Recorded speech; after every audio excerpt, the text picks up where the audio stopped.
മോഹഭംഗമെന്ന് രമേശ് ചെന്നിത്തല.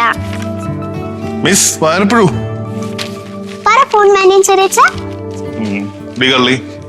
നീ മനഃപൂർവ്വം അമ്മയുടെ അടുത്ത് എനിക്ക് വഴക്ക് കിട്ടാൻ വേണ്ടിട്ടല്ല ആ സമയത്ത് കറക്റ്റ് വന്ന് പത്രം വായിച്ചത്. പോ ചെറിയച്ച, എനിക്ക് ചെറിയച്ചനെ വഴക്ക് വെപ്പിച്ചിട്ട് എന്ത് കിട്ടാനാ? നിനക്ക് മനസ്സും കിട്ടത്തില്ലേ? പോ ചെറിയച്ച. പിന്നെ മോളെ, ഒരു ചെറിയച്ഛൻ എന്ന രീതിയിൽ ഞാൻ നിനക്ക് ഒരു ഉപദേശം തരാം. അച്ഛമ്മ പറഞ്ഞ പോലെ ഏത് സമയം ഇത് വായിച്ചുകൊണ്ടെന്ന് കഴിഞ്ഞാൽ പ്രത്യേകിച്ച് ഗുണമൊന്നും ഉണ്ടാവത്തില്ല. ഇടയ്ക്ക് പുറത്തോട്ടൊക്കെ ഇറങ്ങി കായികപരമായിട്ട് ഓട്ടം ചാട്ടം അങ്ങനെയൊക്കെ പരിശീലിക്കണം.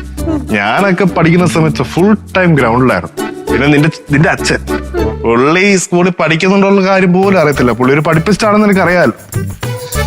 ഞാന് +2 ഒക്കെ പഠിക്കുന്ന സമയത്ത് സ്കൂളില് നല്ല അത്യാവശ്യം ആക്റ്റീവായിട്ട് ഭയങ്കര ഫേമസ് ആയിരുന്നു. നല്ല രീതിയിൽ ഫുൾ ടൈം ഗ്രൗണ്ടിൽ തന്നെ സൂപ്പർ സ്റ്റാർ എന്നുള്ള ലേവലിലായിരുന്നു ഞാൻ സ്കൂളിൽ കുട്ടികൾക്കിടയിൽ. ഓ, അപ്പൊ ചെറിയച്ചൻ സ്കൂളിലെ സൂപ്പർ സ്റ്റാർ ആയിരുന്നല്ലേ? സൂപ്പർ സ്റ്റാർ ആയിരുന്നു. ഒരു കഥ പറയട്ടെ. ഞാൻ +2 പഠിക്കുന്ന സമയം ഞങ്ങളുടെ സ്കൂളിലെ ഗ്രൗണ്ടിൽ ഒരു ക്രിക്കറ്റ് ടൂർണമെന്റ് നടക്കുക.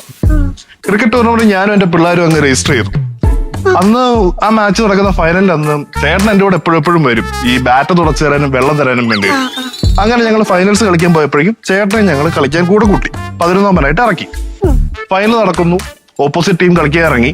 അവര് കളിച്ചു 15 ഓവറിൽ 175 റൺസ് ഓപ്പോസിറ്റ് ടീം എടുത്തു. ഇപ്പുറത്ത് ഞങ്ങൾ ബാറ്റിംഗ് ഇറങ്ങുകയാണ്. അപ്പം ഞാനാണല്ലോ ക്യാപ്റ്റൻ, ഞാൻ ഓപ്പണിങ്ങിന് വേണ്ടി ഇറങ്ങി. കളി തുടങ്ങി.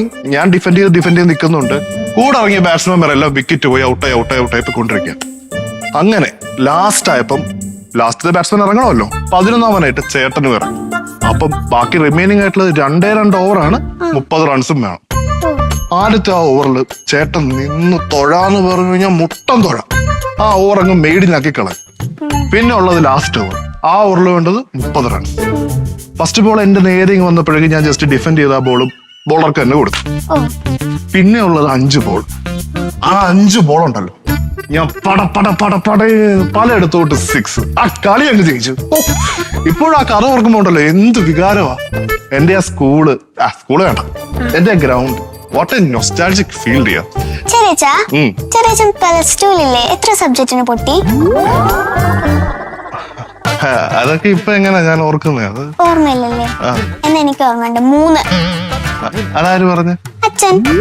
പുള്ളി അത് പറഞ്ഞു തന്നിട്ടുണ്ടായിരുന്നു.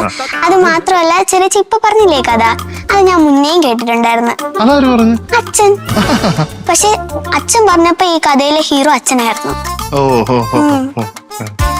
അതൊക്കെ പറഞ്ഞു തന്നായിരുന്നല്ലേ? പറഞ്ഞു തന്നു.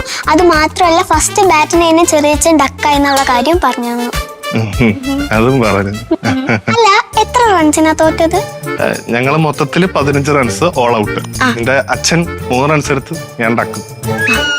എന്നാ പിന്നെ മോള് പത്രം വായിച്ചു, ഞാൻ മൊബൈല് തോണ്ട. നിന്റെ അടുത്ത കഥ പറയാൻ വന്ന എന്റെ കുതിപ്പിടിച്ചാ മതിയല്ലോ. ഫ്ലവേഴ്സ് ഒരുക്കുന്ന കാഴ്ച വസന്തം യൂട്യൂബിൽ പ്രേക്ഷകർക്ക് ലൈവായി കാണാം. ഫ്ലവേഴ്സ് കോമഡിയിൽ ജോയിൻ ചെയ്യൂ, ആസ്വദിക്കൂ.